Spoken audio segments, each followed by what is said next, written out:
Good morning.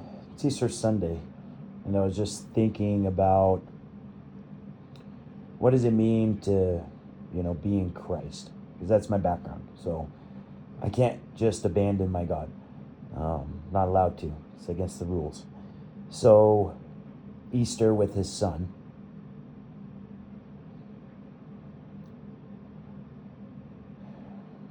He is the Son of Man and the Son of God. It says that over and over again.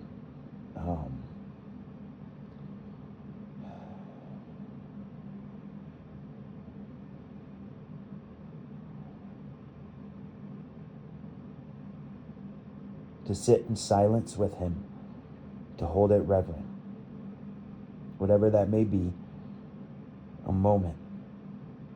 And it can be every day.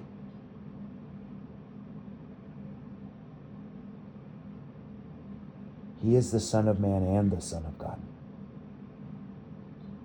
Think about what the difference is. And then think about what the similarities are.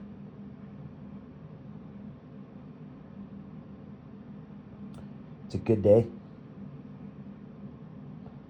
I hope this gets out and more people see it and enjoy.